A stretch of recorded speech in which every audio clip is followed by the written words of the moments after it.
A man told me I couldn't possibly understand politics. I'm literally the mayor. After 3 terms as mayor, I'd gotten pretty good at blending into charity events without my security detail. And when a man in an expensive suit asked what I did, I just said I worked in local government. Robert's eyes lit up like I'd just admitted I couldn't read, and immediately started explaining how lucky I was to have found any job in the public sector, since they usually only hired women to fill quotas. He guessed I was probably answering phones or organizing someone's calendar, and when I mentioned working closely with the mayor's office, he laughed and said, "Oh, honey, making coffee and taking notes isn't really working with the mayor, but I'm sure you're very good at organizing his schedule." I took a sip of wine instead of correcting him because this was about raising money for sick kids, not my ego. He started explaining how city government worked while massaging my shoulder, telling me that women didn't understand that real decisions got made in back rooms between businessmen who ran things. When I tried to politely give him my 2 cents, he put his finger to my lips and said, "Sweetheart, I've been studying politics since before you were born, so listen more and talk less because this is probably all going over your pretty little head." The hospital's director was watching nervously, and I knew any drama would overshadow the fundraising. His friend Chris joined us, and Robert introduced me as this sweet girl who thinks she understands politics because she files papers at City Hall. Chris asked if I brought them coffee during meetings, and when I said no, he guessed I must water the plants. They both started explaining how women's brains weren't wired for leadership, and I kept my face neutral because Chris was a major donor. Robert grabbed my phone when it buzzed with a text from my deputy about tomorrow's press conference, reading it out loud in a mocking voice and saying I was adorable for playing pretend government with my work friends. No. He scrolled through my messages while Chris looked over his shoulder making comments about how I probably had a crush on my boss because women in politics were just looking for powerful men to marry. When they saw a message about city ordinances, Robert patted my head and said those big words were too complicated for me to understand. Then Robert pulled up an article about how cities run by women always fail because females make emotional decisions instead of logical ones. Chris nodded along, saying the women getting elected was why America was falling apart. They nodded, saying women should stick to teaching and nursing where maternal instincts were useful, instead of pretending they understood budgets and laws. And I just smiled because we were 3 donors away from our goal, and that's when I could finally cause drama. Robert grabbed my wrist, pulling me closer, saying that women voters were ruining the country by voting for whoever promised free stuff or had charming smiles instead of understanding actual issues. Then he described his ideal candidate who would put women back in their proper roles and stop wasting taxpayer money on daycare and maternity leave that encouraged women to abandon families. And I focused on the auction paddle in his other hand with a $50,000 bid. Chris asked if I'd ever met the mayor, and Robert answered for me, saying someone at my level would never get FaceTime with important people unless serving drinks or taking dictation. He explained the mayor was probably some beta male who hired women to look progressive but secretly knew they were incompetent, which explained the city's problems. They listed everything wrong with our city that I'd actually fixed during my terms, giving me credit for nothing while explaining how a real man would handle things differently. Robert squeezed my shoulders, describing how he'd run the city, how he'd fire all diversity hires and replace them with real talent, meaning men who'd earned their positions instead of checking boxes. He said the current mayor was probably too busy with photo ops and feelings-based initiatives to understand that women in leadership made America look weak to other countries. And then he grabbed my face with both hands and delivered the line that made my blood boil. "You're too pretty and sweet to waste your time pretending to understand man's work when you could be home raising the next generation of leaders, which is the only real contribution women can make to society." The lights dimmed just as his hands were still cupping my face, and the event coordinator stepped up announcing it was time for the keynote address, asking everyone to welcome their mayor to the stage. I pulled away from Robert's frozen hands and walked past his dropped auction paddle, taking the microphone as 300 people applauded, and I looked directly at Robert's pale face before saying, "Good evening, everyone. I'm going to stray a bit from my prepared remarks tonight because I just had the most educational conversation with 2 fine gentlemen." Everyone turned to stare at them. I gripped the microphone tighter and scanned the whole room slowly, making sure everyone could see exactly where I was looking. The spotlight swung around following my eyes and landed right on Robert and Chris, who were still frozen by their table. Robert's face went from white to pink to deep red as 300 pairs of eyes turned to stare at him. His hand was still hanging in the air where my face had been, and he slowly lowered it while people started whispering. I cleared my throat and smiled at everyone. "First, I want to thank all our amazing donors tonight for supporting the Children's Hospital." The crowd relaxed a bit and some people clapped, but most kept glancing between me and Robert. "Your generosity makes such a difference, and respect and professionalism are what make these events successful." I paused and looked directly at Robert again. "Unfortunately, some people tonight showed us exactly what we don't want at city events." The whispering got louder, and I saw several people pulling out their phones. Just now, someone grabbed my phone without permission and read through my private messages. Gasps came from different parts of the room, and more heads turned toward Robert's table. They also touched my face without my consent while explaining their views. The room went completely quiet except for the sound of ice clinking in someone's glass. Chris was staring at his shoes while Robert kept opening and closing his mouth like a fish. These actions would be wrong from anyone, but they're especially troubling when paired with comments about women being unfit for leadership. Several women in the crowd started nodding, and I heard one woman near the front say something to her husband. The person said women's brains aren't wired for leadership, and that we should stick to making coffee. More gasps, and now people were openly staring at Robert, who was trying to smile, but it looked more like a grimace. I shifted my weight and softened my voice. But tonight is about the children who need our help, not about bad behavior. The hospital director's shoulders dropped with relief from where he stood by the auction table. I'm asking everyone here to help us exceed our fundraising goal while treating all staff and volunteers with the dignity they deserve. People started clapping again, louder this time. Every person here, regardless of their job or gender, deserves basic respect. I looked around the room one more time. That's why I'm announcing tonight that the city will be developing new standards for behavior at all city-sponsored or partnered events. The applause started slow with just a few people, but then spread through the crowd. I noticed several older men near the back weren't clapping and were shaking their heads. These standards will ensure everyone can participate safely and professionally in our community events. More applause, and several women were actually standing up now. Thank you all for your continued support of this wonderful cause. I stepped away from the microphone and walked toward the side of the stage. The room split into different reactions as I came down the steps. Most people were clapping and smiling at me, but I saw several donors shooting angry looks at Robert and Chris. The auctioneer hurried up to the microphone and awkwardly tried to get the program back on track. Well, let's continue with our auction items. Robert still hadn't picked up his paddle from where it had fallen on the floor. The hospital director rushed over to me backstage with sweat on his forehead. Mayor, I appreciate you handling that, but can we please keep the rest of the evening smooth? His hands were shaking slightly. The fundraiser is my priority, I told him while my own hands were trembling from adrenaline. Good, we're so close to our goal. He kept glancing back at the main room where people were still talking in groups instead of paying attention to the auction. I walked back to the edge of the room where I could see everything. Robert and Chris were hunched over at their table, both scrolling through their phones and not looking at anyone. My own phone started buzzing nonstop in my hand. Text after text came in from my staff who were watching the live stream from home. My deputy sent 5 messages in a row asking if I was okay and saying she was already drafting talking points. I glanced up to see Robert typing furiously on his phone while Chris whispered something to him. Neither of them would look in my direction. A woman in a dark blue dress walked over to me quietly. Mayor, I want you to know I'll cover any donation gap if there's backlash from what just happened. She touched my arm gently. Robert did something similar to me at a medical conference last year. My stomach tightened. He cornered me by the bar and kept touching my shoulders while explaining how women doctors were too emotional for surgery. She shook her head. I was too scared to say anything because he funds our research wing. I looked back at Robert, who was now standing up and gathering his coat. Thank you for speaking up, she continued. Someone needed to. She pulled out her checkbook. I'm doubling my donation tonight. Chris stood up too, and they both started walking toward the exit without looking at anyone. People moved out of their way, and several women gave them cold stares as they passed. The auction continued in the background, but half the room was still watching Robert and Chris leave. My phone kept buzzing with more messages from council members, reporters, and staff members who had seen what happened. The hospital director appeared next to me again. They're leaving, he said, and I couldn't tell if he was relieved or worried about losing their donations. I walked over to where Robert had been standing and picked up my phone from the floor. The screen was still unlocked and showing my messages. My deputy had sent 12 texts in the last 5 minutes asking if I was okay and saying she was already drafting talking points for tomorrow's press conference about workplace boundaries and professional respect. The messages kept coming in faster than I could read them. She'd already pulled together 3 pages of notes about appropriate behavior at city events. I scrolled through quickly and saw she'd CC'd our communications director, who was suggesting we focus on policy rather than personalities. My hands were shaking a little as I typed back that I was fine and we'd talk later. The hospital director was still hovering nearby, watching me with worried eyes. I slipped the phone into my pocket and looked around the room one more time. People were still talking in small groups and pointing toward where Robert and Chris had been sitting. The auction was continuing, but nobody was really paying attention anymore. Several women came up to me as I walked toward the exit and squeezed my hand or touched my shoulder without saying anything. Their faces told me everything I needed to know about their own experiences. I made my way through the crowd slowly and deliberately, without looking back at Robert and Chris's empty table. My security detail was waiting by the door, and I could tell from their expressions they'd been watching the whole thing on the live stream from their phones in the lobby. The lead officer opened the door for me without saying anything, and we walked out together into the cool night air. My driver had already pulled the car around and was standing by the back door.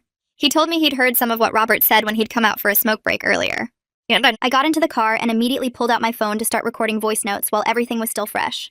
I dictated every single thing I could remember, starting with Robert's first comment about women only being hired to fill quotas. I included the exact time we'd started talking and listed everyone I'd seen nearby who might have witnessed parts of the conversation. I described how he'd grabbed my phone without permission and scrolled through my private messages. I noted the specific comments about women's brains not being wired for leadership and how we make emotional decisions instead of logical ones. My driver confirmed he'd definitely heard the part about women being too pretty to waste time on men's work when he was standing by the valet stand. I kept dictating for the entire 20-minute drive home, including every time Robert or Chris had touched me without permission. By the time we pulled into my driveway, I had 43 minutes of audio notes covering everything from the shoulder massages to the face grabbing. Later that night, around 11 p.m., I was on a conference call with my deputy and our communications director going through everything that had happened. My deputy had already watched the live stream footage 3 times and timestamped every problematic moment. The communications director kept emphasizing that we needed to focus on systemic change rather than making this about Robert personally. We agreed our messaging would center on establishing professional standards for all city-partnered events going forward. My deputy suggested we announce a new code of conduct at tomorrow's press conference instead of dwelling on tonight's incident. We spent 2 hours mapping out talking points that would advance the policy conversation without getting bogged down in personal drama. The communications director warned that Robert would probably try to spin this as me overreacting to innocent conversation. We decided to let the video speak for itself, rather than getting into a he said, she said situation. By 1 a.m, we had a solid plan that protected the hospital's fundraising, while still addressing what happened. I finally got to bed around 2, but couldn't sleep because my phone kept buzzing with notifications. Someone had posted a clip from the live stream on Twitter, and within 3 hours my office account was tagged in over 400 comments. The reactions were completely split, with half the people praising me for speaking up, and the other half saying I'd ruined a charity event to score political points. The video kept getting shared and reshared with different people adding their own commentary. Some women were sharing their own stories about similar experiences at professional events. Men were arguing in the replies about whether Robert's behavior was actually inappropriate or just old-fashioned. By morning, the local news had picked it up, and my inbox had 57 media requests. A reporter from the biggest paper in the city emailed asking for an exclusive interview about the incident for tomorrow morning's edition. I stared at the request, trying to decide if going on record would help establish the need for better professional standards, or just make everything about me personally.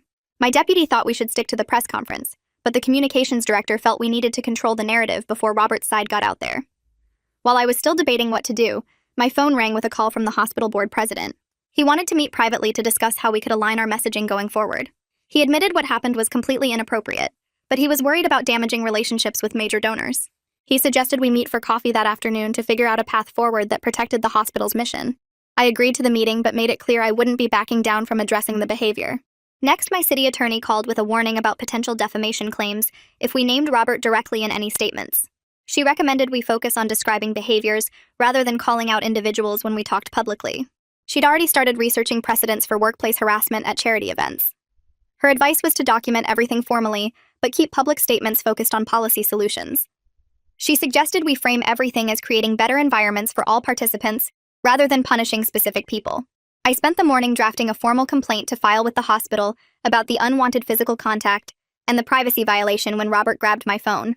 The complaint created an official record without making it personal or vindictive. I listed specific behaviors and their impact on my ability to participate in the fundraising event. I included witness names and noted that video evidence existed of several incidents. The hospital would have to investigate and respond officially, which would create documentation if Robert tried to claim nothing inappropriate happened. Around noon, my deputy rushed into my office with her laptop showing me a statement that Robert's company had just released to the media. They claimed I was politicizing a charity event for personal gain and creating controversy where none existed. The statement didn't deny anything specific, but framed the whole thing as a misunderstanding that I'd blown out of proportion for political points. They said Robert had simply been making friendly conversation, and I'd chosen to take offense because I needed attention. My phone started ringing with calls from 2 city council members who never liked me much anyway. They wanted me to apologize for making the fundraiser about myself instead of sick kids. The first one said I'd turned a charity event into a political stunt, and threatened to block my upcoming budget proposals if I didn't make this right. The second one called 5 minutes later saying basically the same thing, but adding that I'd embarrassed the whole city. I realized this was going to become a political fight whether I wanted it or not. My deputy brought me lunch while I started typing an op-ed about setting basic boundaries at civic functions. I focused on creating safe environments for everyone rather than rehashing what happened last night. The piece talked about respect and professionalism without naming anyone specific. I saved the draft and sent it to legal for review before publishing anything. The city attorney would need to check every word to make sure we didn't open ourselves up to lawsuits. Around 2 o'clock, an email came in from the Women's Labor Coalition offering their full support. They'd been watching the live stream and had dozens of similar stories from other events. The coalition president said they were ready to back any policy proposals I brought forward about workplace respect. She mentioned they had 3,000 members who'd experienced similar treatment at professional events. Her email included testimonials from women who'd been grabbed, talked down to, or had their phones taken at work functions. She said they'd been waiting for someone in power to finally address this stuff publicly. My security team knocked on my door with worried looks on their faces. They'd flagged an anonymous email that came through the general city email system. The message referenced the charity event and made threats about what would happen if I kept pushing this issue.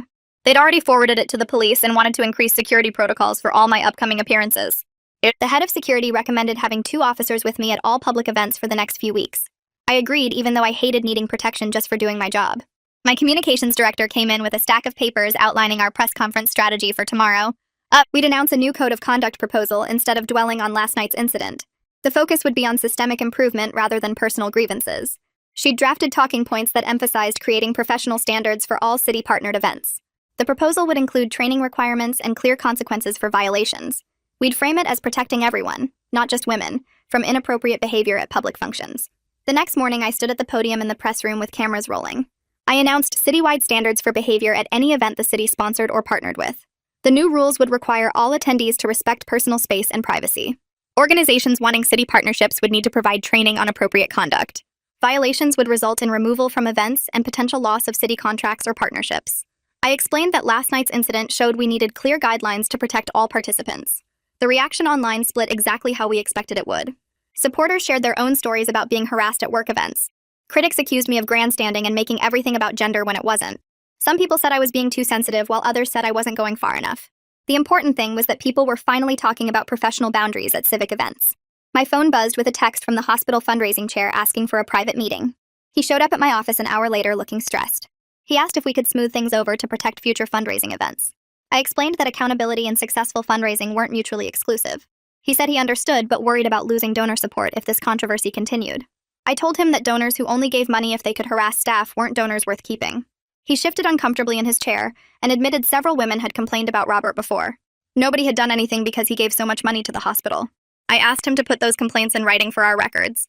He agreed, but looked worried about the implications for the hospital. Later that afternoon, the donation data came through from last night's event. The fundraiser had actually exceeded its goal by $20,000 after my remarks. Several new donors had stepped up with larger contributions after watching what happened. But 3 major donors were threatening to pull their future support if I didn't apologize. The hospital board was torn between relief at meeting their goal and concern about future events. They scheduled an emergency meeting to discuss how to handle donor relations going forward. 2 days later, my assistant handed me an official-looking envelope that had been delivered by courier. Robert had filed an ethics complaint with the city ethics board alleging I'd misused my office. He claimed I'd used my position for a personal vendetta and damaged his reputation without cause. The complaint forced me to document everything formally, which meant hours of paperwork. My team had to pull security footage, gather witness statements, and create a timeline of events.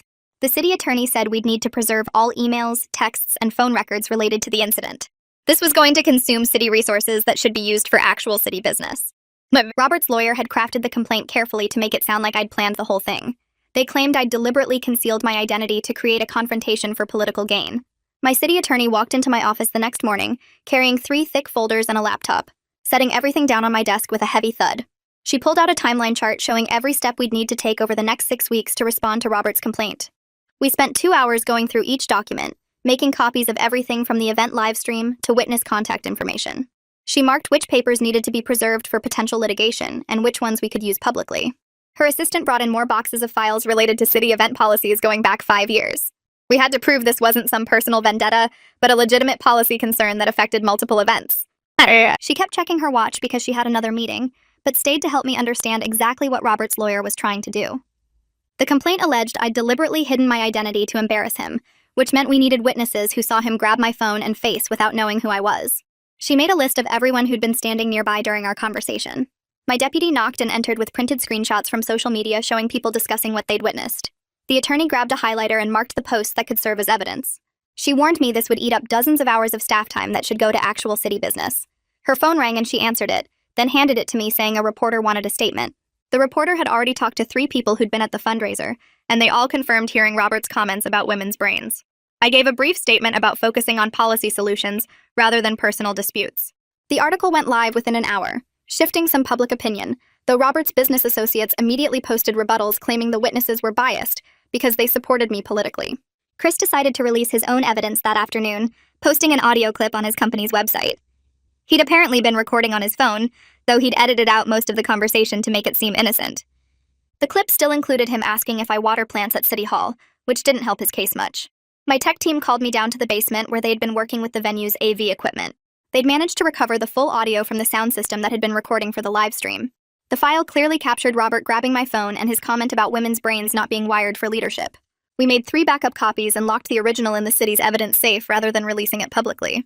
My deputy thought we should post it immediately, but the attorney advised keeping it as leverage. But a prominent business leader called my office that afternoon, offering to mediate between all parties. He suggested we could avoid months of legal battles if everyone signed a mutual non-disparagement agreement and moved on. I listened to his proposal while reviewing the draft agreement his lawyer had already prepared.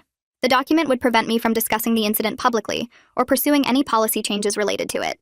I thanked him for his efforts, but explained that signing would mean other women would face the same treatment at future events. He tried arguing that quiet resolution would be better for everyone, especially the hospital's fundraising efforts. I declined any settlement that included a gag order or required me to apologize for addressing the behavior at the event. Some problems needed public attention, not private agreements that let harassers avoid consequences. The city council scheduled a hearing for the following week about my proposed code of conduct for city-partnered events.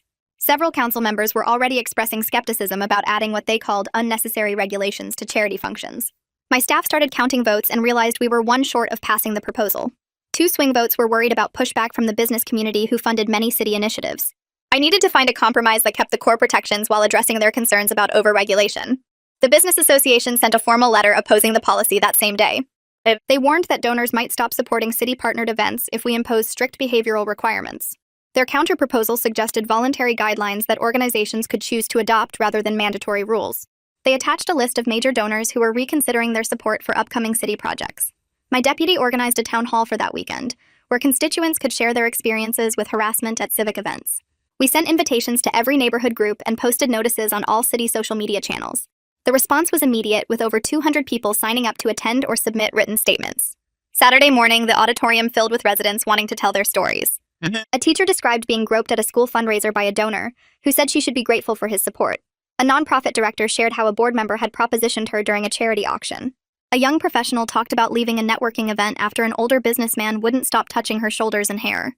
Each story built pressure on the council members who were watching from the back row. People weren't just sharing what happened to them, but explaining how it affected their willingness to participate in civic life. Several women said they'd stopped attending city events entirely because they didn't feel safe. The personal testimonies made it harder for critics to dismiss this as one politician's personal grievance. The local news covered the town hall extensively, interviewing participants and broadcasting their stories across the evening news cycle. My phone buzzed constantly with messages from council members who were starting to reconsider their positions on the code of conduct proposal. Monday morning, my deputy walked into my office with a folder and a weird look on her face. She'd gotten a call from someone on the hospital board who wanted me to know they'd voted to remove Robert from their donor advisory committee while they reviewed what happened at the fundraiser. The vote happened over the weekend in a closed session, and they weren't making it public yet. But the board member thought I should know they were taking it seriously. I grabbed my coffee and started reading through the weekend emails when my assistant knocked and said the city attorney needed to see me immediately. She walked in carrying a thick envelope that had been delivered by courier 20 minutes earlier. Robert's lawyer had sent a cease and desist letter threatening to sue me for defamation unless I publicly retracted everything I'd said at the fundraiser and apologized for damaging his reputation. The letter went on for 12 pages, listing all the ways I'd supposedly lied about what happened and calculating damages at $2 million. My city attorney sat down and started pulling out witness statements she'd already collected from people at the event. She had signed affidavits from 3 servers who heard Robert's comments about women's brains. Plus, the audio tech had saved a recording from the venue's system that caught most of our conversation, including him grabbing my phone. We spent 2 hours going through every claim in the letter and documenting exactly what evidence we had to prove I'd told the truth. The city attorney leaned back in her chair and suggested we try mediation before this turned into a long, expensive court battle that would drain city resources and dominate headlines for months. She thought we could use the threat of our evidence to push for something that would actually help prevent future harassment at city events. I agreed to explore mediation, but only if any agreement included funding for real training programs, not just Robert writing a check to make this go away. 3 days later, we sat in a conference room at a downtown law firm with Robert's legal team and a retired judge acting as mediator. Robert wasn't there, but his lawyers made it clear he wanted this resolved quickly and quietly to protect his business interests. I pushed hard for his foundation to fund harassment prevention training at every city-partnered event for the next 5 years. The lawyers kept trying to water it down to optional workshops or online modules, but I held firm that it had to be mandatory in-person training for all staff and volunteers. After 6 hours of back and forth, we reached a tentative agreement where Robert's foundation would provide $300,000 over 5 years for training programs. He wouldn't have to admit any wrongdoing, and both sides would agree not to make any more public statements about the incident. It wasn't the public accountability I wanted, but it would create real change at dozens of events each year. The council meeting was scheduled for Thursday night, and my deputy's vote count showed we were still one short even after the town hall. We spent Wednesday calling the 2 swing votes trying to address their concerns about the business community pulling support. I offered to add language requiring due process for anyone accused of violations, including the right to appeal and a clear investigation procedure. One council member finally agreed to support it if we changed mandatory removal to a review process, where event organizers could decide appropriate consequences based on severity. Thursday night, the council chambers were packed with people wearing pins supporting the code of conduct. The debate went on for 3 hours with business leaders warning about economic impacts and assault survivors sharing why these protections mattered. When they finally called the vote, it passed 5-4 after we'd added the due process protections the swing vote wanted. I watched the vote board light up and felt relief until my phone started buzzing with texts from my deputy. 3 major donors had already sent emails pulling their support from the new youth center, the library expansion, and the park renovation project. We'd known there would be backlash, but losing almost $1 million in pledged funding meant scrambling to find new sources or scaling back projects that the community was counting on. Friday morning, I locked myself in my office bathroom and felt my chest getting tight as everything from the past 2 weeks hit me at once. My hands were shaking and I couldn't catch my breath as I slid down against the door, realizing how much this fight had taken out of me. I sat on the cold tile floor for 20 minutes trying to calm down before calling my deputy to cancel my afternoon meetings. That weekend, I made an appointment with a counselor and started delegating more responsibilities to my senior staff, who'd been asking to take on bigger roles anyway. The following week, a reporter from the state's biggest newspaper called saying she was working on a story about sexism in local politics across the region. She'd been following what happened at the fundraiser and wanted to connect it to similar incidents in other cities where female officials faced harassment at public events. Her article ran that Sunday with interviews from 8 female mayors and city council members who'd dealt with similar behavior but hadn't felt safe speaking up before. The piece helped people understand this wasn't just about one bad interaction, but a pattern that kept qualified women out of public service. That same morning, I got an email from the hospital's board president saying they'd exceeded their fundraising goal thanks to last-minute donations after the event. However, they were reconsidering whether to invite city officials to future fundraisers to avoid any distractions from their mission of helping sick kids. Monday morning, my deputy walked into my office holding her phone and showing me a news article about Robert's construction company losing their contract with the city's parks department. The contract was only worth $200,000 a year, so it wasn't going to hurt him much. But seeing his company name next to words like controversy felt like something. His company put out a press release that same afternoon announcing 3 new contracts with private developers worth 10 times what they'd lost from us. Money really does protect people from consequences because while regular folks would lose their jobs over grabbing someone's face, Robert just shifted his business focus. The ethics complaint he'd filed against me sat on my desk for 6 weeks while the city attorney's office investigated every single claim he'd made. They interviewed 17 people who'd been at the fundraiser and reviewed all the video footage from 3 different angles. Every witness confirmed what happened, and the video showed him grabbing my phone, my wrist, and my face without permission. The investigator called me Thursday afternoon to say they were dismissing the complaint completely since there was 0 evidence I'd done anything wrong. I hung up the phone and sat quietly in my office, feeling the weight lift off my shoulders after weeks of paperwork and meetings. My inbox kept filling with emails from people either praising me for standing up or calling me unprofessional for making a scene. The angry ones worried me less than the ones that included specific threats about what they'd do if they saw me alone. Security started checking my car every morning and walking me to every public event, even if it was just across the street. We installed panic buttons in my office and started screening all visitors through metal detectors, which made everything take longer. The hospital board president called asking if we could meet privately to discuss how to move forward without more drama. We sat in a quiet coffee shop where nobody recognized us and talked for 2 hours about what went wrong. He admitted they should have stepped in when Robert was touching me, but they were scared of losing his donations. We agreed on new standards for all future events, including trained staff who would intervene if anyone was harassed. I started bringing my deputy or another staff member to every single event, even small ribbon cuttings and school visits. They'd stand close enough to step in if needed, but far enough to let me do my job normally. It wasn't how I wanted to work, but after getting grabbed at what should have been a safe fundraiser, I couldn't risk it. The first training session funded by Robert's Foundation happened on a Tuesday morning at the community center. 30 event organizers showed up to learn about recognizing harassment and how to intervene safely without causing scenes. A woman who'd been assaulted at a work conference led the session and centered everything on protecting victims while maintaining professional environments. Watching people take notes and ask real questions about keeping their event safe made all the fights worth it. 3 months passed, and I found myself feeling different about my role as mayor than I had before. The criticism still came daily, but I'd learned to separate the valid feedback from the noise. More women started reaching out to share their own stories about being grabbed or talked down to at professional events. Some thanked me for speaking up, while others wished I'd been quieter to avoid giving ammunition to people who already thought women couldn't lead. My staff noticed I was more careful at events, but also more confident when dealing with difficult people.